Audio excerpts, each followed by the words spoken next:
Assalamualaikum warahmatullahi wabarakatuh. Salam sejahtera untuk kita semua. Perkenalkan, nama saya Muhammad Badri dengan NIM S10322010054. Di sini saya akan mereview buku teori pembangunan dengan judul Isu-isu Pembangunan pada bab 1 dan 2, karangan Dr. Martoyo MA. Baiklah, yang pertama bab 1 berisi tentang konsep dasar teori pembangunan.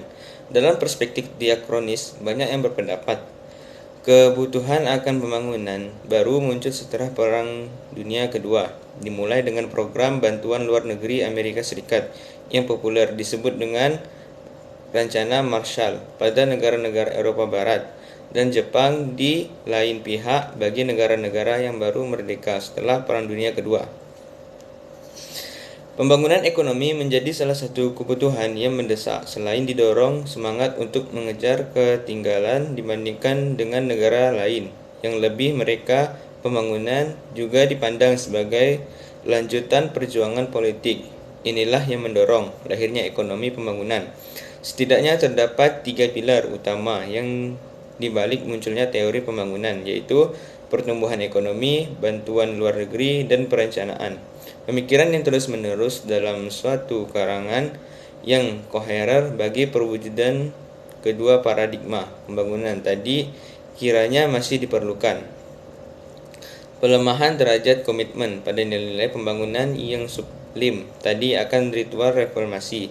Demikian pula utamanya aspek kemanusiaan dalam pembangunan perlu terus-menerus dilakukan, kiranya perlu dihayati bahwa gejala sosial dan kerasaan sosial tidak ditentukan oleh nasib absolut yang diterima seseorang dalam bentuk hasil pembangunan, yang membuktikan bahwa pembangunan ialah menjadi observasi banyak negara tidak berjalan seperti yang diharapkan.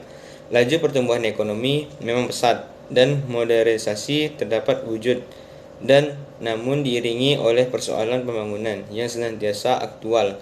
Masalah pengangguran dan setengah pengangguran, tingkat urbanisasi yang tinggi menjadi lebih tinggi, yang menciptakan masyarakat miskin di kota, masalah kemiskinan yang tidak terpecahkan akibat pembangunan hanya dinikmati oleh segelintir orang, dan berbagai kepincangan serta kesenjangan lainnya. Banyak orang yang kemudian menuduh adanya krisis dalam teori pembangunan. Pertanyaan yang muncul, apa yang dimaksud dengan krisis? Apa ini krisis? Apa hanya krisis ekonomi yang mendunia, ataukah krisis institusi esensi sebenarnya? Indikator tersebut ternyata tidak memuaskan para ahli dan negarawan ketika ternyata bahwa pertumbuhan ekonomi yang sangat cepat tidak menjamin adanya perbaikan tingkat hidup sebagian besar masyarakat lapisan. Oleh karenanya beberapa ilmuwan membahkan ukuran lain di samping ukuran ekonomi murni tadi. Lahirlah apa kemudian dikenal sebagai indikator sosial, yang mencakup antara lain pendidikan, kesehatan, perumahan, pelayanan sosial, dan sebagainya. Jelas bahwa nilai sosial ini menghendaki perbaikan masih kecil dalam kerangka struktur dan lembaga sosial yang ada. Sementara itu, empirik menunjuk bahwa indikator sosial juga gagal untuk meningkatkan derajat hidup kaum miskin. Ketimpangan semakin menajam. Cita-cita aliran indikator sosial untuk menciptakan masyarakat raya merupakan suatu jalan yang jauh dari kenyataan. Dengan demikian, kontradiksi kapitalisasi dan sejarah perkembangan kapitalisme itu sendiri yang menyebabkan ketidaknyamanan negara-negara kapitalis. Singkatnya, penduduk aliran politik ekonomi neoklasik berpendapat bahwa proletarisasi negara, cara yang terwujud antara lain dalam berbagai macam ketimpangan tadi, merupakan akibat langsung hubungan eksploitatif antara kapitalisme politik.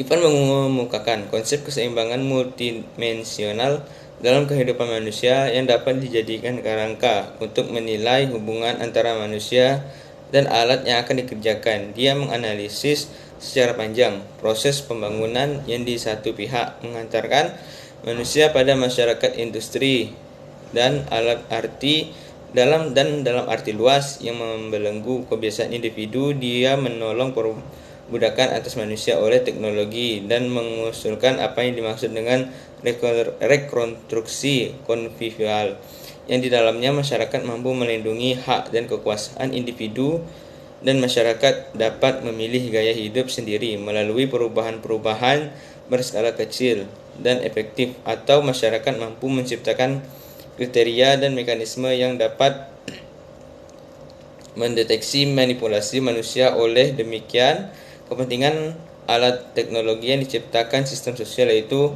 eksklusi pasar. Dominasi kehidupan manusia oleh eksklusi pasar ini mendeklarasi martabat manusia menjadi makhluk yang semata-mata berfungsi sebagai pemaksimum manfaat akibat dominasi yang dimiliki ini. UN didominasi kehidupan manusia, berperilaku mereka terhadap respon atas tuntutan di berbagai negara. Didominasi hidup manusia seringkali diidentifikasikan sebagai hakikat manusia itu sendiri. Di bawah tekanan sistem pasar tadi, tidaklah mengherankan kalau orang-orang sering menyalahkan sifat hakikat manusiawi dan proses aktualisasi diri.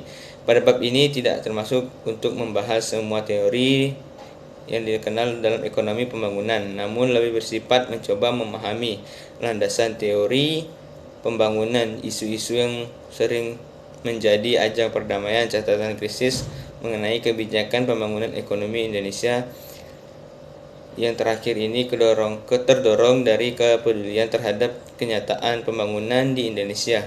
Memang harus dilakukan sebelum semua aspek pembangunan dapat direkam, namun setidaknya isu-isu utama sudah dapat dikaji lebih mendalam. Selanjutnya ke bab 2 yang berjudul paradigma dalam pembangunan. Upaya pembangunan negara-negara yang berkembang NSB diidentifikasikan dengan upaya meningkatkan pendapat per kapita atau populer disebut sebagai strategi pertumbuhan ekonomi. Semua yang beranggapan yang membedakan antara negara maju dan negara NSB rakyat dengan tingkatnya pendapatan per kapita. Diharapkan masalah-masalah seperti pengangguran, kemiskinan, dan ketimpangan distribusi pendapatan yang dihadapi NSB dapat terpecahkan, misalnya melalui apa yang dikenal dengan dampak merembes ke bawah. Indikator tersebut tidaknya pembangunan semata-mata dilihat dari meningkatnya pendapatan nasional GNP per kapita real dalam arti tingkat pertumbuhan pendapatan dalam harga konstan setelah diinvestasi harus lebih tinggi dibandingkan tingkat pertumbuhan penduduk, mencerminkan munculnya teori pertumbuhan dan pertumbuhan ekonomi sebagai tujuan utama dari setiap kebijakan ekonomi di negara manapun. Sepanjang dasawarsa 1950-an, sementara pembangunan ekonomi diidentifikasikan dengan pertumbuhan ekonomi. Ekonomi pembangunan sebagai cabang ilmu ekonomi yang relatif baru, memusatkan perhatian pada faktor-faktor pertumbuhan ekonomi. Strategi kebutuhan pokok. Embrio pendekatan kebutuhan pokok bermula dari program ILO, International Labour Organization, tentang World Development pada tahun 1969, deklarasi tentang prinsip-prinsip dan aksi strategi kebutuhan pokok dalam pembangunan. Pada konferensi ini, Dunia tentang Kesepakatan Kerja tahun 1976 hanya berpendapat yang sering muncul adalah berkisar dengan apanya ada di dalam dunia. Kebutuhan pokok mencakup kebutuhan minimum konsumsi, pangan, sandang, perumahan, dan jasa umum, kesehatan, transportasi, air, fasilitas, dan pendidikan. B. Strategi pembangunan sendiri. Strategi pembangunan mandiri agaknya berkaitan dengan strategi pertumbuhan. Dengan distribusi strategi ini memiliki pola motivasi dan organisasi yang berbeda. Pada tahun 1970-an, strategi ini populer sebagai dari paradigma diferensial dan tidak bisa dilepas dari pengalaman India pada masa Mahatma di bawah Julius dan Cina di bawah Mao Zedong. C. Strategi pembangunan berkelanjutan. Pembangunan berkelanjutan atau development muncul ketika isu-isu mengenai lingkungan muncul pada dasawarsa 1970. Pesan utama adalah bahwa tatanan dunia atau ulama tidak akan mengutamakan apabila sistem biologis alam yang menopang ekonomi dunia tidak diperhatikan. Sinyal pertama mengenai batas pertumbuhan adalah laporan dari Club of Rome pada tahun 1972 dengan menggunakan eksploitasi ekonometrial dan data statistik. Pertumbuhan ini dalam penduduk dunia, integrasi populasi, produksi makanan, dan deflasi sumber daya terus tidak berubah. Batas pertumbuhan atas planet ini akan mencapai dalam masa yang akan datang. D. Strategi berdimensi etnis. Strategi and development bermula konflik antar isu di Afrika dan semakin intens terjadi di Asia Selatan pada tahun 1980 sehingga terjadi masyarakat yang multi etnis, tidak adanya bahasa penjelas yang selama untuk konflik etnis.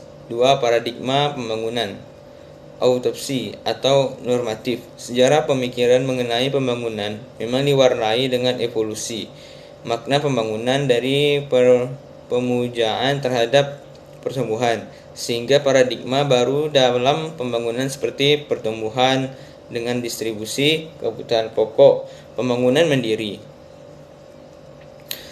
pembangunan berkelanjutan dengan memperhatikan terhadap alam, pembangunan yang memperhatikan ketimpangan pendapatan menurut etnis.